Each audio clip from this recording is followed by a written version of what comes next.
La República Checa fue el país de Europa Oriental que mejor transición logró entre el comunismo y una economía de mercado. En buena medida esto fue producto del trabajo político que hizo un hombre, este hombre Václav Klaus. Él fue primero ministro de Finanzas, posteriormente primer ministro y hasta marzo de este 2013 presidente de la República Checa.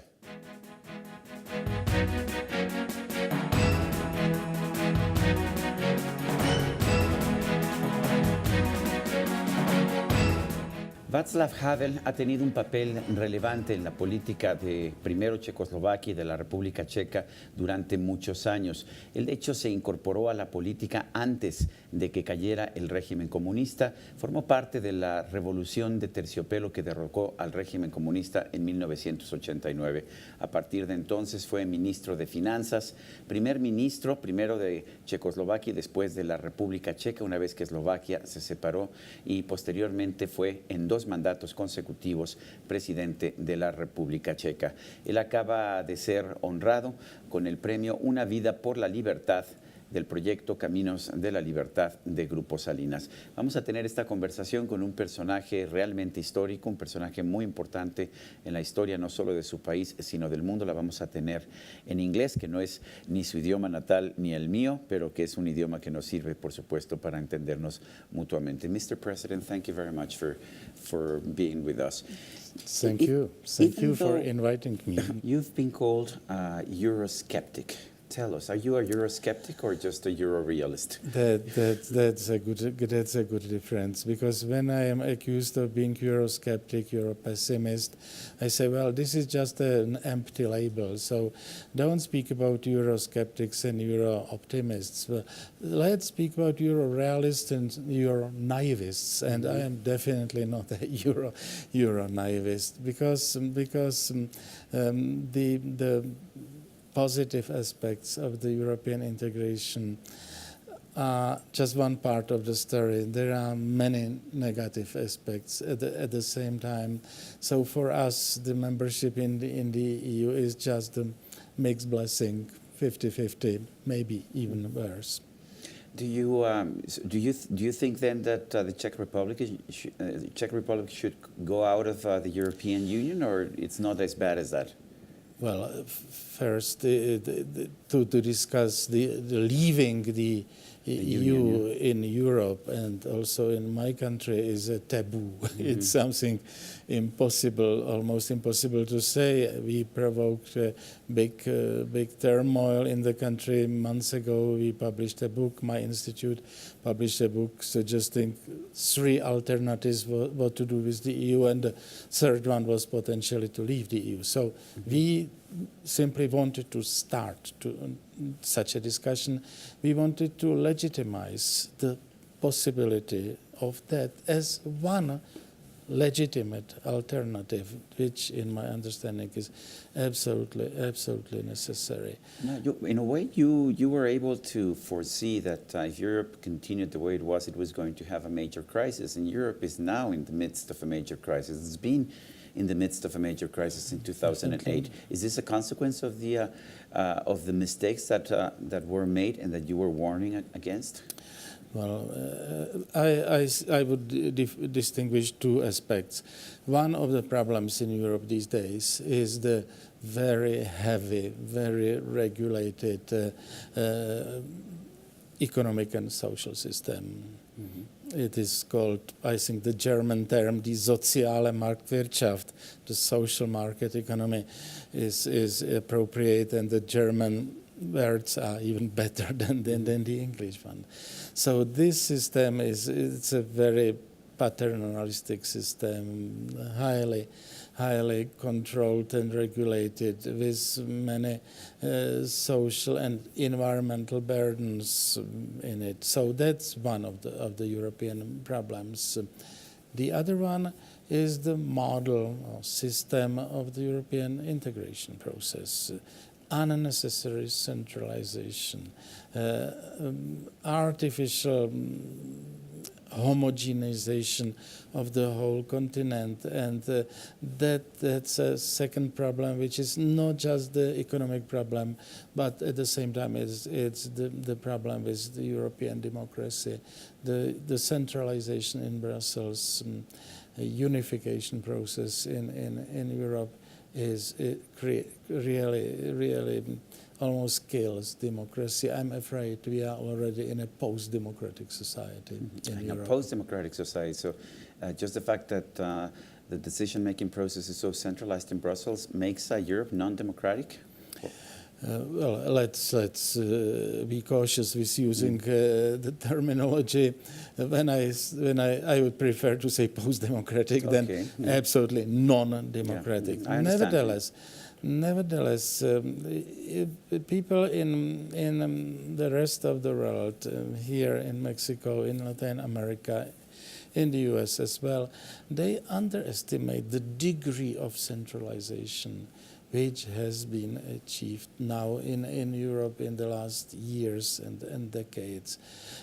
Basically, it started in Maastricht in 1991, 22 years ago, and it's very difficult to measure quantitatively, to measure the degree of centralization, how to measure it. One interesting aspect is, for example, the common legislation in Europe.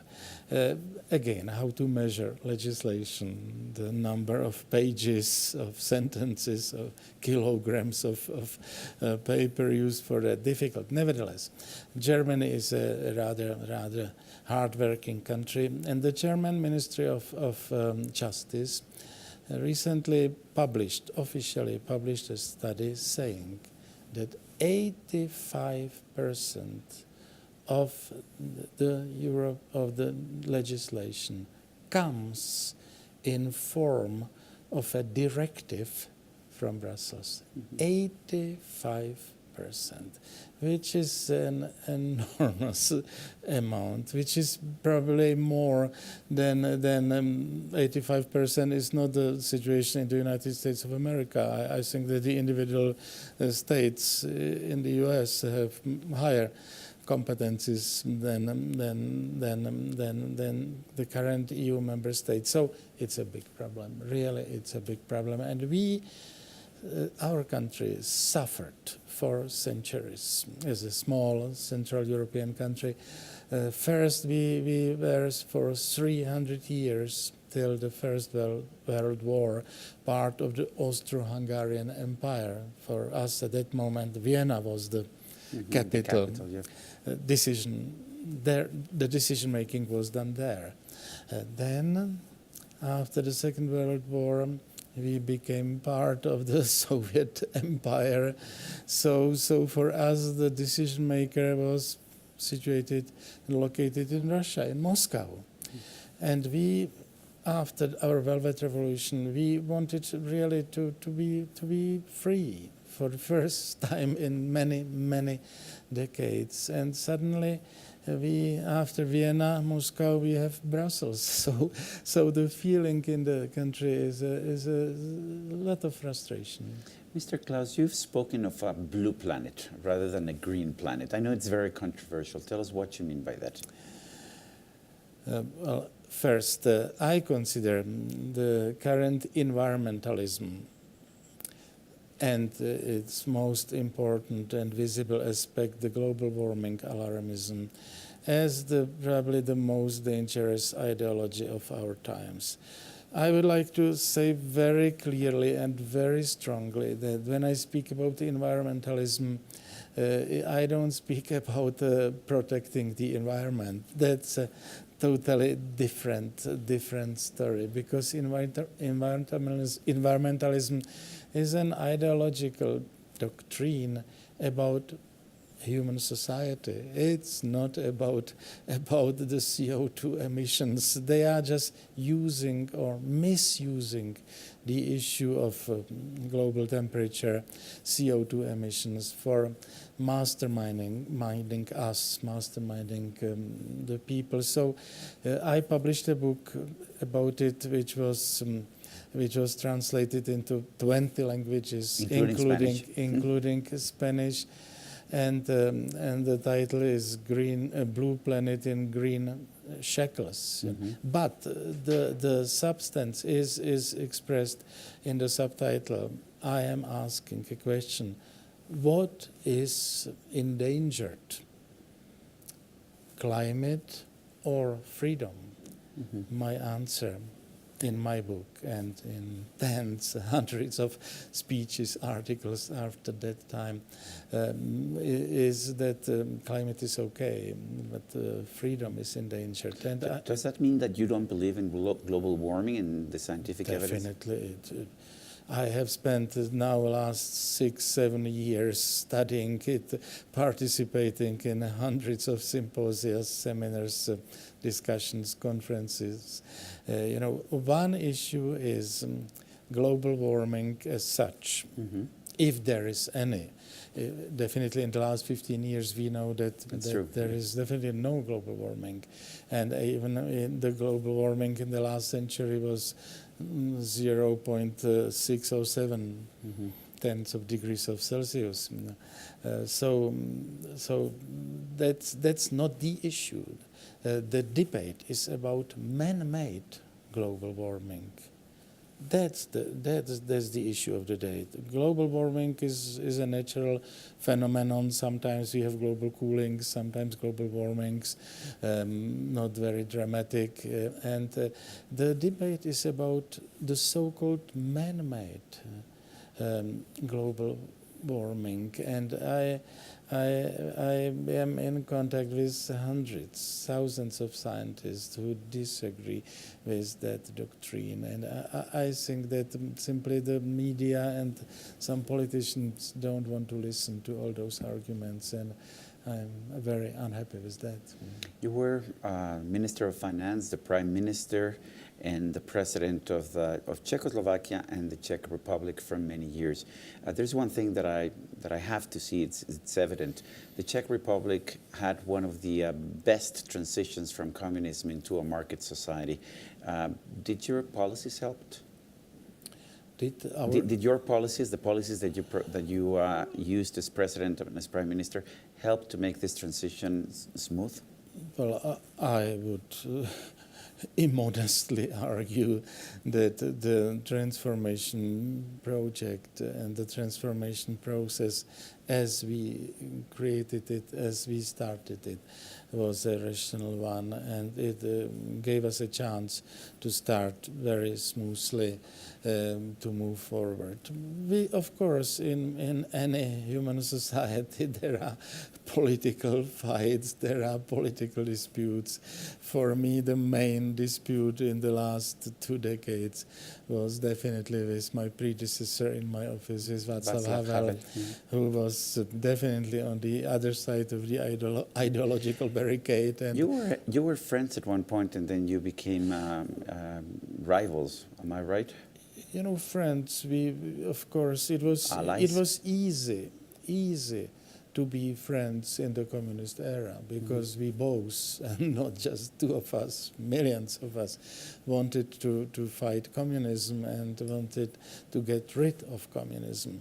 The other thing is when we started to build a free society as a parliamentary democracy, pluralistic parliamentary democracy on the one hand, and a market economy on the other. At that moment, you have, of course, different views how to do it, what to do it. And Václav Havel was not very much in favor of parliamentary democracy. He was always an artist, sort of elitist, leftist intellectual who would like to have a direct way of ruling society. Plus, the intellectuals, and especially the leftist intellectuals, don't like the markets very much, because they have the feeling that the markets don't appreciate how great they are. So we had disputes about that, especially in the 1990s. both about the political system in the country. He was always advocating the system of non-political politics, which is for me a nonsense. You know, without political parties, he wanted just to have to put it in the current terminology, to have the NGOs who would rule the country, which I consider nonsense. Václav Klaus, former president of the Czech Republic, I do want to thank you very much for having spoken with us. Thank you very much. Y yo quiero agradecerle a usted también que hace posible este programa. Y no se le olvide, nos vemos la próxima.